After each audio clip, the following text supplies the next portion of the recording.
Please like and subscribe my channel Josna Classes.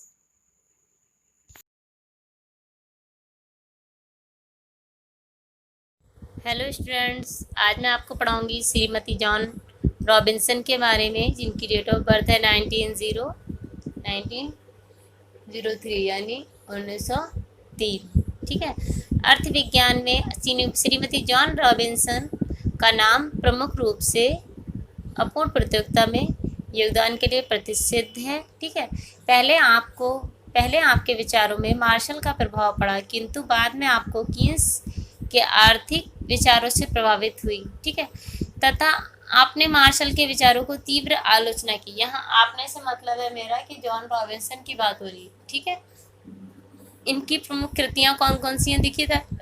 Economics of imperfect competition. ठीक है। Introduction to the theory of employment and essay on maximum economics. ठीक है। Collective economics papers, the rate of interest, the accumulation of capital. ठीक है। यद्यपि आपने मुख्य रूप से 4 विषयों पर लिखा: अपूर्ण प्रतियोगिता, मार्क्सवादी अर्थशास्त्र, रोजगार का सिद्धांत तथा पूंजी का संचय, किंतु आपका मुख्य योगदान अपूर्ण प्रतियोगिता के क्षेत्र में है। ठीक है। अतः यहाँ अपूर्ण प्रतियोगिता का परिचय देकर हम जॉन रॉबिन्सन के योगदान की चर्चा करेंगे। ठीक है। अपूर्ण प्रतियोगिता क्या है देखिए। आप अपूर्ण प्रतियोगिता के बारे में पढ़ चुके हैं फर्स्ट ईयर, सेकेंड ईयर। ठीक है। हर जगह आपको अपूर्ण प्रतियोगिता का सिद्धांत मिल जाएगा। ठीक है। तो इसके बारे में देखो, 1933 के पूर्व अर्थशास्त्रियों का विश्वास था कि अपूर्ण प्रतियोगिता के अंतर्गत आर्थिक शक्तियां सदैव संतुलना में रहती हैं। ठीक है। एक एकाधिकार की स्थिति अपवाद स्वरूप ही पाई जाती है। बाजार में अपूर्ण प्रतियोगिता की स्थिति भी विद्यमान है, हो सकती है। इसका कोई वैज्ञानिक विवेचन नहीं किया गया। अपूर्ण प्रतियोगिता की सामान्य रूपरेखा सबसे पहले 1926 में इटली के अर्थशास्त्री डॉक्टर पीएफ ने प्रस्तुत की। Shrimati John Robinson, economics of imperfect 1933 competition Shrimati John Robinson की इकोनॉमिक्स ऑफ इम्परफेक्ट कॉम्पिटिशन। ठीक है, 1933 की है ये।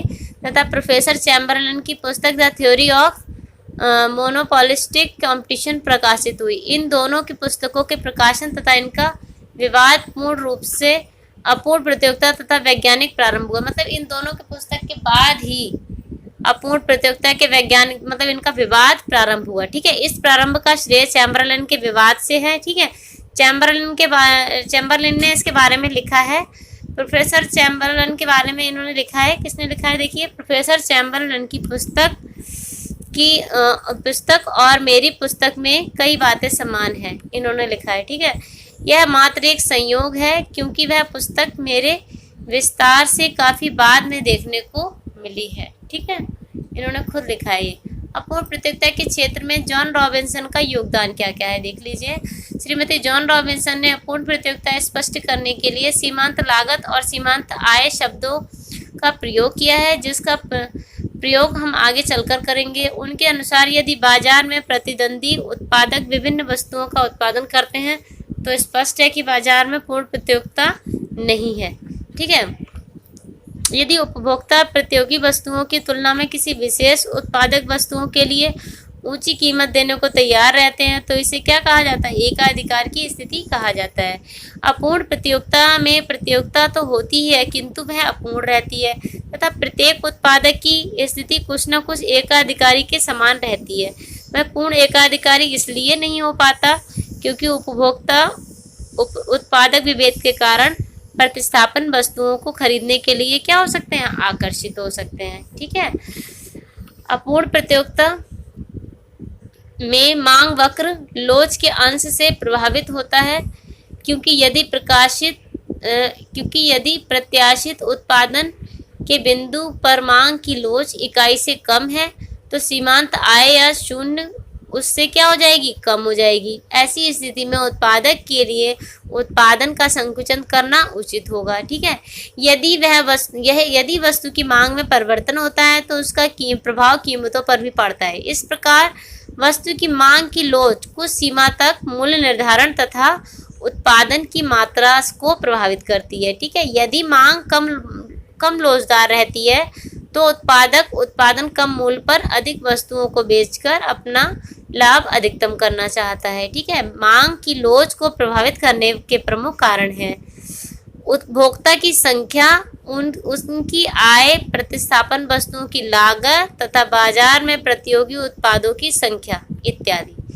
यह स्पष्ट है कि उपभोक्ता वस्तुओं को खरीदते समय केवल कीमतों से ही प्रभावित नहीं होते, वरन उन पर वस्तु का गुणात्मक स्तर तथा परिवहन व्यय, विक्रेताओं की सेवाएं, साख की सुविधाएं एवं विक्रय केंद्र की स्थिति आदि का भी प्रभाव पड़ता है।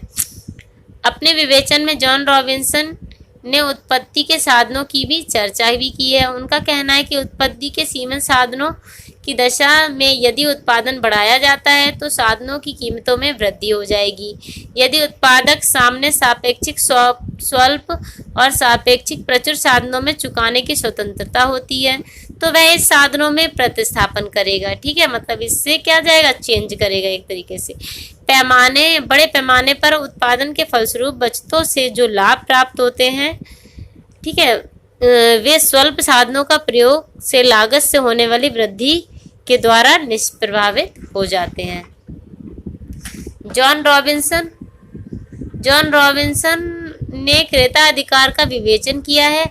इस संबंध में उनका मत है कि जहां केवल श्रम ही आगत साधन होते हैं, दो बातें महत्वपूर्ण होती हैं। एक तो मजदूरों की संघों का संरचनात्मक ढांचा और न्यूनतम मजदूरी अधिनियम का लागू होना। ठीक है, इन दोनों के कारण श्रम का सीमांत भौतिक उत्पादन और उसका सीमांत मूल्य बराबर हो जाते हैं तथा देश के आर्थिक साधनों का अच्छे ढंग से प्रयोग किया जाता है। उनका विश्वास है कि श्रम की पूर्ति में पूर्ण लोच के अभाव के कारण श्रमिकों का शोषण रोका जा सकता है। ठीक है, मूल्यांकन क्या है देखिए।